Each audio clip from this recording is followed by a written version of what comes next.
Tonight on Life on the Rock, we have Joseph Pearce. I'll give a reflection and much more.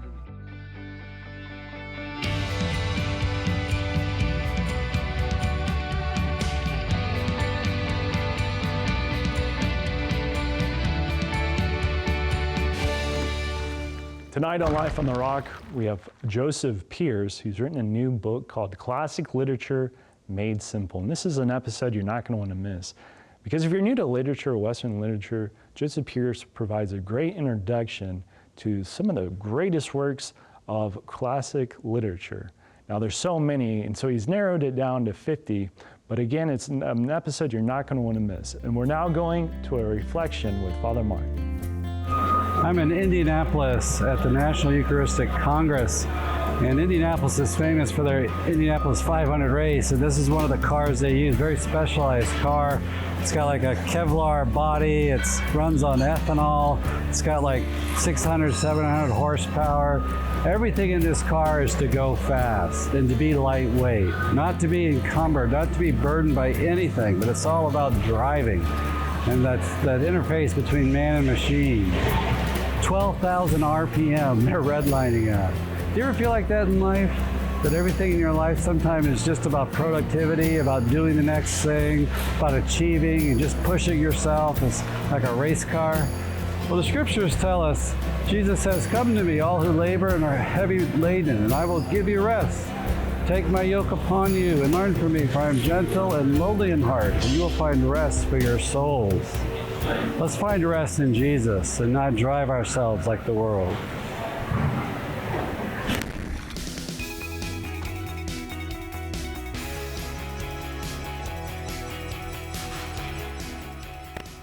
Well, Joseph, welcome to Life on the Rock. And you've actually done a great number of shows with EWTN on literature, a lot of the classics, the great books. Books that Catholics need to read if they're not reading them. And but you've written another book, I think, which is a great, almost like a primer into the classics of literature. And but just maybe in your own words, why is classic literature so important, and why should we really start studying them?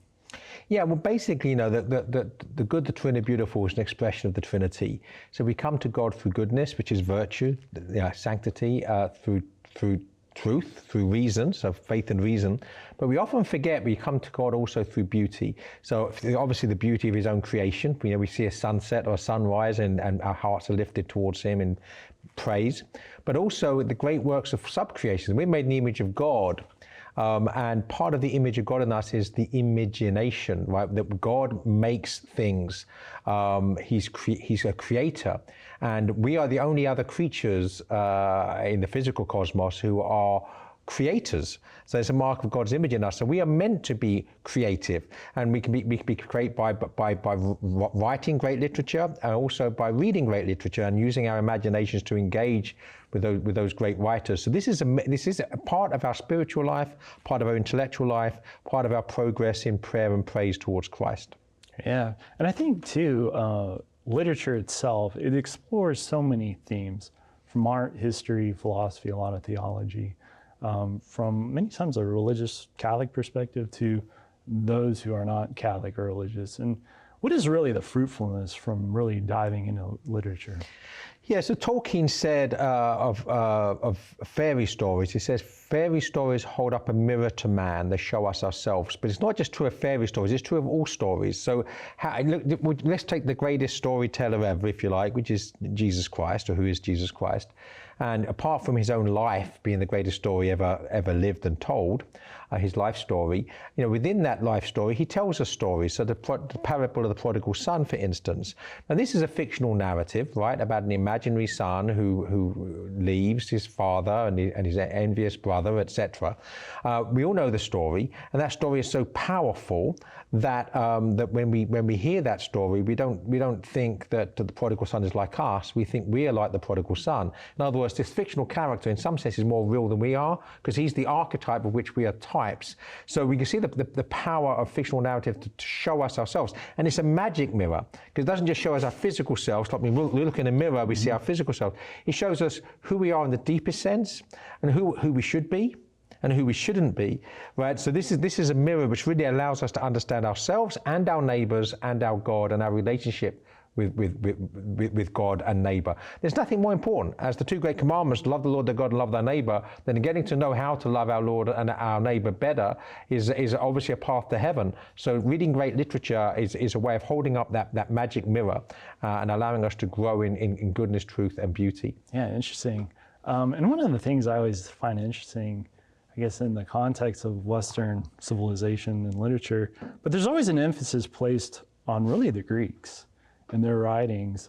And what makes the Greeks so important, like Homer? Why would he be considered an important figure? Yeah, so if you imagine we try to sort of take a bird's eye or a God's eye view of this and sort of like getting up in a hot air balloon, looking at the whole landscape of history and literary history included, God chooses to enter the story through the incarnation at a particular moment. He could have chosen any time.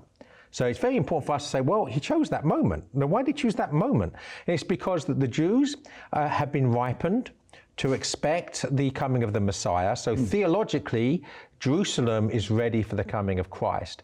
But the Gentiles have not been deserted. So we have on the one hand the great philosophers, Socrates, Plato, Aristotle, and Christian philosophy doesn't reject them, but it baptizes them. So St. Augustine baptizes Plato, and St. Thomas Aquinas baptizes Aristotle. So obviously the Greeks are growing in wisdom. Philosophy means the love of wisdom, to accept an understanding of goodness, truth, and beauty, an order to the cosmos, a harmony to the cosmos. So in reason, the Gentiles are being ripened for the coming of the Logos, right? Truth himself. But also, through Homer and Sophocles, this great dramas, plays that Sophocles wrote, and Virgil, through the art of narrative, through the art of storytelling, the Greeks are also now coming to sort of ask questions. So the Iliad is about pride preceding a fall. The Odyssey is about having to grow in humility in order to get the reward of getting home, right? And there are sort of inklings, if you like, of the Christian life that are present in this pre-Christian literature. And C.S. Lewis said that the pre-Christian pagans are like a bride awaiting the coming of the bridegroom. So that we should see it in that sense, that these people do not know the fullness of truth because he's not revealed himself, but they're looking and longing for the bridegroom.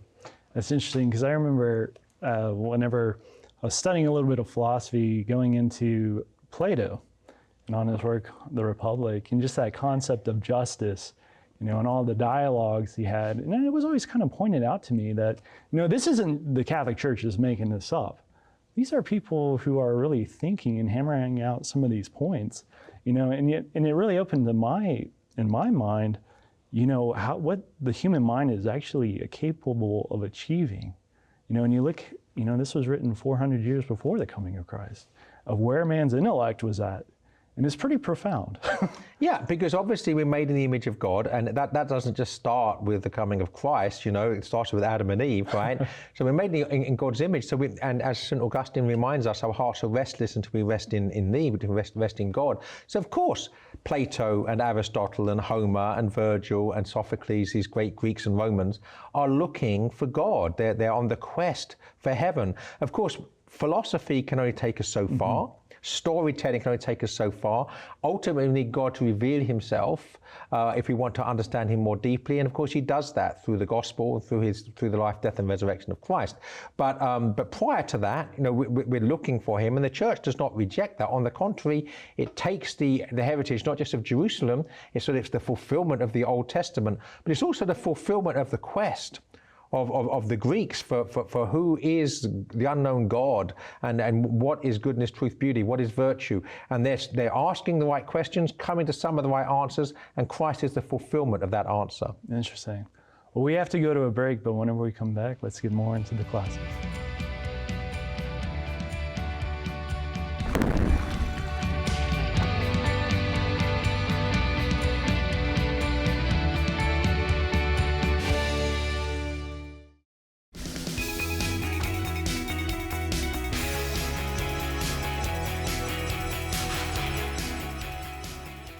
And Joseph, you've written a great book on classic literature, Made Simple. And I think something, you've been talking about St. Augustine, but if you go through the index of the works, he's not even mentioned. Can you kind of explain a little bit of that? Yeah, well, yeah, thanks for that curveball. I like that. I'll see if I can knock it out of the park. First of all, the main emphasis of that particular book, Classic Literature Made Simple, it's going to be stories, narratives, epics, novels, poetry, not works of non-fiction. But on saying that, I wrote an earlier book called 12 Great Books, and one of those 12 great books was St. Augustine's Confessions. Okay. And of course, The City of God's wonderful. And his book, De Doctrina Christiana, Christian Doctrine, is the founding of literary criticism, because it's in that he tells us about the fact that words are allegories. Right, the very basis of our conversation are allegorical noises. That if we don't speak the signs, we don't speak the allegorical language, we don't understand. If we didn't speak English, right, this will be monosyllabic grunts meaning nothing. So St. Augustine teaches us that allegory is at the very heart of reality, and of course at the very heart of understanding Scripture. We have to read the Bible literarily. As St. Thomas Aquinas says, there are 4 levels of meaning. Only one is the literal meaning. The other 3 are literary meanings, different levels of allegorical meaning. So if we don't learn to read literarily, which is why literature is important, we can't even read the Bible, because the Bible has to be read as literature, as St. Augustine teaches us, and as St. Thomas Aquinas teaches us. That's interesting, yeah. And there was actually an American cardinal that pointed out to me that, during the 19th century, there were some of the greatest converts in English history. Newman, from Father Frederick Faber, to Cardinal Manning, to T.W. Ailey's. They were all grounded in the English classics, a lot of this reading. But that was never like a hindrance to their conversion to the Catholic faith. No, on the contrary, because what Newman, of course, famously said that the more you understand history, the less you're Protestant. But I would say that the more you understand the great books of Christian civilization, the less you're Protestant. Because what are most of these great books? I mean, the pre-Christian ones are pointing to Christ, but then you have 1,500 years of great Christian literature and art prior to the Reformation, and then much of the greatest literature since the Reformation is actually Catholic literature. So if you immerse yourself in the great works of Christian civilization, you're basically leading yourself on a guided tour of the Catholic faith. So we shouldn't be surprised that these men that are heaped in they're educated in the classics and the great 19th century Victorian figures should be brought to the church through that knowledge. That's interesting. Now, through your catalog, it looks like you've kind of ranked them in chronological order. But what are some of I think, most important classic works to read? Yeah, well, narrow it down to 5. 5, okay, 5, good. Another curveball. Well, the most important work of literature of all time is the Divine Comedy by Dante, because Dante was a follower of St. Thomas Aquinas. Okay. He's a Thomist. So you have to read the Divine Comedy Thomistically, through the eyes of the teaching of St. Thomas Aquinas, theologically and philosophically. And it's a great journey. Dante, the character in the story, is both autobiographical, but he's also an everyman figure, so he's us. So it begins on Holy Thursday, begins on Maundy Thursday in the dark wood of sin. Dante's having a midlife crisis. He descends into hell on Good Friday. He emerges from hell into the light of the sun at the foot of Mount Purgatory on Easter Sunday morning. He ascends Mount Purgatory and then into heaven during the Easter octave. So this is very liturgical, it's very theological, it's very philosophical, and it's certainly the greatest work ever. Now, I don't want to talk for too long here. I just waxed lyrical on Divine Comedy. So I can cheat though. So sometimes I think, you're only allowed to 5. But I say, whatever, I was only allowed 5 books on this desert island. What would I take in this 5 books? So, well, yeah, but the collected works of William Shakespeare, that's sort of cheating, right? But I couldn't name any one play by Shakespeare. My 2 favorites are Hamlet and King Lear. But really, Shakespeare's corpus is just something which needs to be read, understood. I would also certainly include The Lord of the Rings, on my desert island, if I had name that 5. I'd be tempted to name Homer as well, or, yeah, I guess a little bit difficult after that. Okay. Now, what is I know there's a lot to say about Shakespeare, but why is he such an important role? Well, two things about Shakespeare. First of all, I did 2 series for EWTN based upon 2 books I wrote on Shakespeare's Catholicism. So the first of the biographical evidence is overwhelming, beyond all reasonable doubt, that Shakespeare was a believing Catholic. Now, this is particularly significant for the time he's living in, because when he's alive, the Catholic Church is illegal. To practice the Catholic faith is illegal. To be a priest is punishable by death. To hide a priest from the authorities is punishable by death. So this is the culture in which Shakespeare as a Catholic is writing. So we see that tension in his works. This tension about how does one serve the truth when serving the truth is going to be very costly. Yeah. When you can't serve the truth without suffering. So that's a recurring motif in Shakespeare's plays, and that's a recurring motif, I think, in history, because in every generation we have Caesar trying to crush Christ, and his followers. Christ's followers always a minority. They don't have political power. Caesar always is the majority that has the political power. So this is a perennial thing that happens in every generation of the time of Christ, and Shakespeare speaks to that because of the time he was living in. But to one degree or another, followers of Christ are always the outcasts in a society ruled by Caesar. Because you list a lot of Shakespeare in here. I did. But you also mentioned, too, Hamlet and King Lear. What really stands out about those 2 works in particular? Yeah, well, for me, the King Lear, and actually, you're a Franciscan brother, King Lear is a very Franciscan play. So it's about what is foolishness and what is wisdom. And so there's 2 fools in the play. There's the fool, and he has a very worldly wisdom, right? It was foolish of King Lear to give his political power away, because now look, he's been treated badly by his daughters who have the political power. He was an idiot to give his power away. And then you have this other fool, poor Tom, who is announced by the singing of a Franciscan ballad. So that's a motif that's being given. This is a Franciscan motif here. And his wisdom is, no, you marry Lady Poverty, you strip yourself naked, you're worried about the 10 Commandments, about defeating the power of the devil. When he says all this sort of in a gobbledygook way, but that's what he's talking about. He confesses his own sins.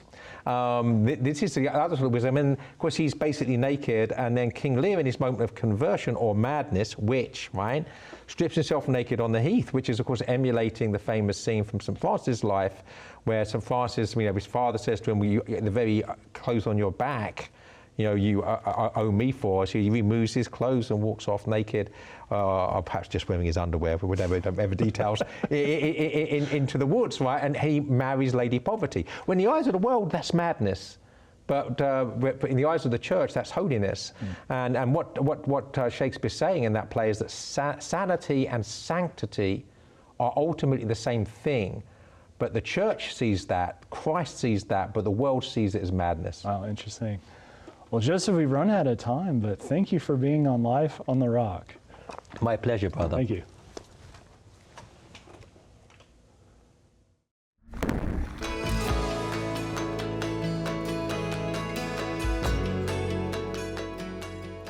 I really enjoyed my discussion with Joseph Pearce, and I think it's a great challenge for us to really dive into classic literature, going back to the Greeks or to the great English writers like Shakespeare, to even those that are more current and new, such as the works of J.R.R. Tolkien, The Lord of the Rings, which is a very popular series.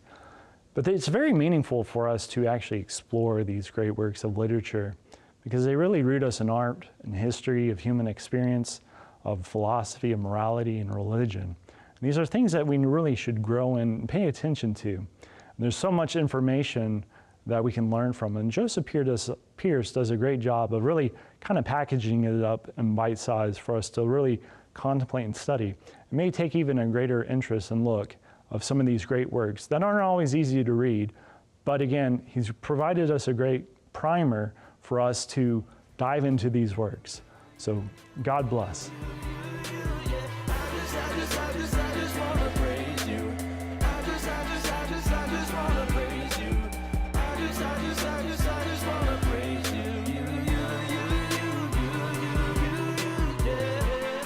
Just wanna praise you, but they laughing at him.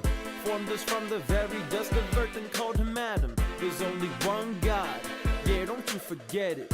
All the stars in the sky, yeah, he gets the credit. Wish upon that star, King of kings of who you are. Never lost and never far, can't comprehend. It's so bizarre, but he's our God, we know his name. Trumpet blast, voice proclaim, all transforming, not the same. Turn from sin to where all change, yeah, you know that. Look in the past, it's a throwback. Think from my head with the skull cap. Changing the back from the dough rap with a love tap, and it's so sad. Millions of people just go mad, yelling and fighting with no pad. Walking around with a bad face like a nomad. There's a problem and we gotta face it. They always talk in heaven, but they never chase it. You searching for the truth while they go replace it. I'ma start from the basic and say that I just wanna praise you. I just wanna praise you. I just wanna praise you. You, yeah. I just wanna praise you. I just wanna praise you. I just wanna praise you. You, yeah. I just wanna praise you. I just wanna praise you. I just wanna praise you. You, yeah. I just wanna praise you. I just wanna praise you. I just wanna praise you.